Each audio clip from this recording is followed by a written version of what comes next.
Hello, and welcome to Narrative Tells, where I take my sessions from our favorite dice rolling game and turn it into the story that we're all trying to tell.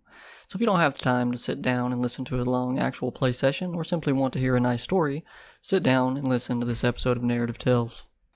Last session, the party decided to go to a very peculiar town called Kerburn, where they helped bring it into a ceremony of sorts that the people of Kerburn have as an event once a year.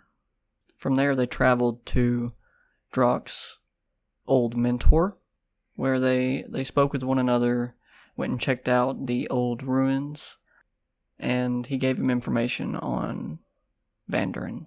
Making their way back in the following days, Alba spends much of his time peering into the journal his father once wrote in. "What you got there?" "It's my father's journal." "Have you read it all yet?" "Yeah, of course." "What's in it?"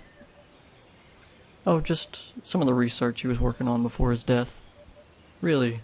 What kind of research?" "Okay, I don't actually know what any of it says." "What do you mean?" "My father wrote in his journal the same way a wizard writes spells in his spellbook. See, us wizards can't just look through somebody else's spellbook and copy what's written. When a wizard learns a spell, what that really means is they have learned how they can manipulate magic to produce the desired effect. This is different for every arcane user. That's why if you ever see two people cast the same spell, the outcome is generally the same, but the way they do it is completely different. My father has taken that same concept and written his journals in his form of magical iconography. It will take some time to decipher all of them."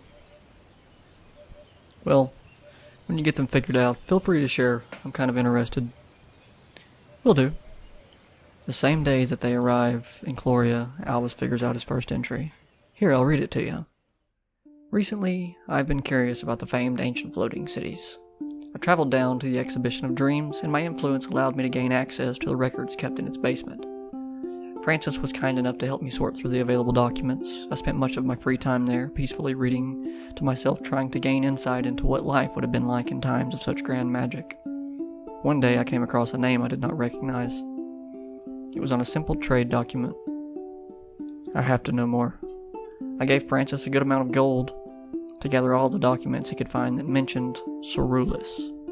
Could this be a new, undiscovered, unexplored flying city? I will follow up when Francis gets back to me." What do you think about that, Albus?" "I think I need to decipher the other entries." Arriving back in Cloria, the party rest for the night, and they head to Brackhill Keep to collect on their assignment.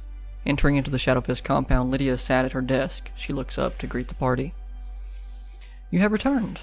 We received word from Kerburn that your mission has been completed. The name of the Weirdens and their might are actually beginning to spread around."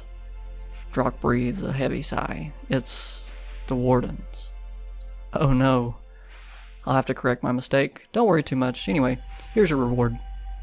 A large sum of gold is handed to the party, and then they leave. "I want to get some more information on Vandarin. The only place I can think to get that is at the tavern he drugged me at." The party heads to the small, unnamed tavern. They enter. And Albus orders a drink and sits down at an empty table. Drock orders a drink as well, but he stays at the bar. As the bartender hands him his drink, he begins talking to him. "You seen me here the other day. Someone drugged me and led me out of here." "I had no idea you were drugged. I thought you were just light with the drink and had a bit much." "Do you know who that person was?" "Not particularly. Patrons are in and out of here all the time." "All right then. Well, here's my next question. You hear a lot of things from your patrons. Do you know of any secretive organizations around here that will work for gold?" The bartender makes an attempt to hide the recognition on his face. "Nope." "Are you sure?" "Even if I had information, it would not be freely given." "Ah, I understand." Drock slips 3 gold across the bar. The bartender quickly scoops up the gold. "I've heard that if you need something done, you can go to the confession booth at the temple a few blocks down, and with enough coin, you can make things happen." "Thank you." Drock walks by the table Albus is sitting at. "Let's go. We're going to visit a temple." party leaves and begins heading to the location given by the bartender. A very popular, frequented temple sits in front of them. Large stone pillars and religious iconography line the walls of the outside. And as the party makes their way up the stairs and through the main door, the iconography persists through the inside. Quite a few people are here in various states of worship, speaking to priests and leaving offerings. Towards the front of the temple, Drock sees a booth set up with 2 doors. This is what the bartender was referring to. "Stay here, Albus." Drock walks up to the booth and enters. This small wooden booth is very confined, leaving just enough room to sit and speak through the vented wall that separates the priest from the confessor. "Welcome, child. Would you like to confess your wrongdoings? Who are you?" A shakiness can be heard in his voice. What are you talking about? I'm a holy priest in the temple. You may, in confidence, confess to me." "How would I go about getting some work done?" There is no response, only palpable silence for a short time. "I believe it's time for you to go. I have gold." A previously unnoticed window slides open at waist level. Drock places 2 gold on the window. There is an audible throat clear. Drock places 3 more gold down. "What do you need done? What does it cost?" "Depends on the job." "What is the name of your organization?" "We are called the Crimson Blades." "Is a man named Vanderin a part of your organization?" "He is." "What does he do?" "Anything he's asked. This is how we operate. You want something to be done? We can get it done for the right price. Now what do you want done?" "Have him come see me. I would just like to talk. He can meet me at the tavern we met at last. He will know where I'm talking about." 3 more gold. This will be half up front, half upon completion. Drock places the last 3 gold for payment on the window and exits the confession booth. "It's time to go. I have one more place I'd like to visit. Follow me." Drock leads Albus through the town, remembering as best as he can which direction to go. His memory of that time is still quite foggy. After some time, he manages to find what he is looking for, a complex of rooms, each identical to the last. He stumbles over the door he remembers exiting from. He turns the knob, finding it unlocked, and enters. It's the room he was tied up in when he arrived in town. He enters the room, finding it just as before, except for the 2 chairs that were in there and any sort of evidence that anybody has been in here. Upon inspection, it is much the same. The floors, walls, and ceiling are eerily clean for an uninhabited residence. Maybe this is where they take victims to meet their end. It would make sense with how clean and devoid of life it is. On the other hand, victims have been found seemingly left where they were slain. Still unclear that the 2 instances are related. "Alright, let's head back to the tavern. I'm expecting someone." Albus and Drock make their way into the familiar nameless tavern. They sit down, order some drinks, and wait. A few hours later, a figure steps through the door, peers around, notices the party sitting at the table, and begins making their way towards them. Not sitting down, but hunching over the table and casually placing 2 hands on it, he reveals himself to be the same long-haired, half-elven figure as before, Vanderin. "You requested my presence?" A little annoyance in his voice. "I thought you might want to come see me again, after our last exchange. After you drugged me and tied me up. I told you it was all in fun. Now you've paid for my presence, what do you want?" "I just want to ask some questions." "Alright, ask. Are you, or is your organization the ones killing people and leaving your calling card? Our business and how we run it is none of your business. Where do you operate out of? Again, none of your business. So what? Are you just some sword for hire? Do you play some role in a thieves' guild? Sword for hire carries a certain negative connotation that I do not like. I prefer the term mercenary. Well, I would suggest you look in how easy it is to get information on the Crimson Blades. I would also like to give you the chance to turn back to our way and become the warden that I know you once were." Vanderin scoffs. "I think you should stay out of my business. I've already explained to you that this is my life. This is how I choose to live it. Now if there isn't anything else I can help you with, I will be going." Vanderin begins to walk off before turning around. Stop looking into this. If you know what's good for you, it won't end well for you. Vanderin makes his way out of the tavern and out of sight. And this is your friend Drock? No. He used to be.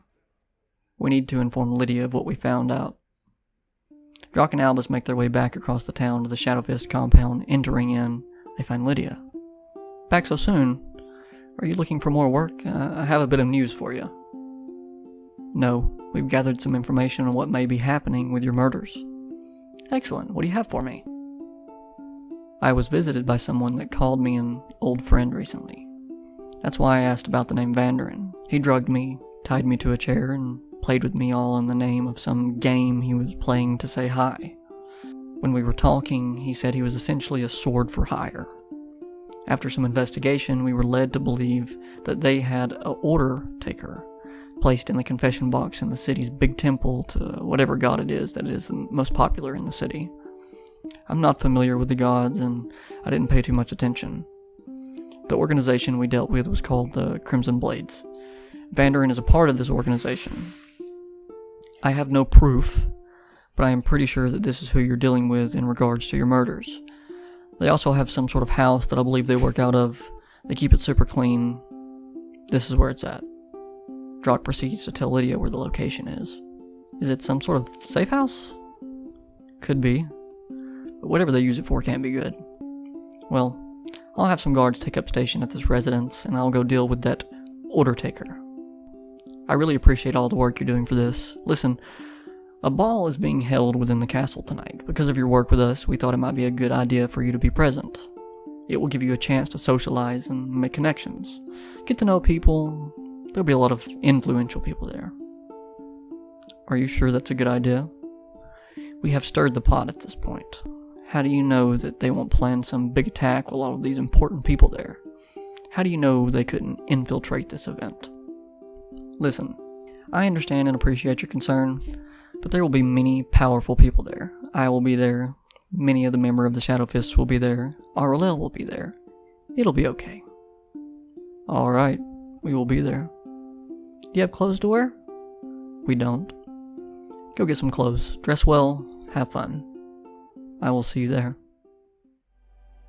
Albus and Drock leave the compound. Albus heads to Upuxarth to speak to Aurelil. Drock goes to find a boutique. Aurelil is able to procure a nice suit for Albus, and with a bit of coin, Drock is able to procure proper clothing. The evening comes rather quickly. Albus and Drock reconvene at the massive portcullis of Brackhill Keep. A Shadowfist guard stands there allowing those who are on the registry in. Seeing the party, he recognizes them. Hey guys, I'm glad to see you could make it. Head on in. Moving through the portcullis, past the outer bailey where many of the guests are stood, talking and listening to bardic ensemble and enjoying a drink. And into the castle proper, they see the large crowd moving around, making conversation and drinking as well. Many unfamiliar faces are here, but Albus, feeling a bit anxious, begins looking for anything familiar. Short-haired female of large build wearing a black dress begins walking up to Drock. Her hair is tied back, and upon further inspection, she seems to be concealing a large weapon within her dress. Lydia, out of her normal heavy-clad metal armor. You made it. Please, enjoy yourselves. Walk around. Be social. At this time, a cupbearer strides up to them and offers a drink. Albus takes a drink. Wine. Drock peers over the obviously wine-filled tray. Got anything stronger?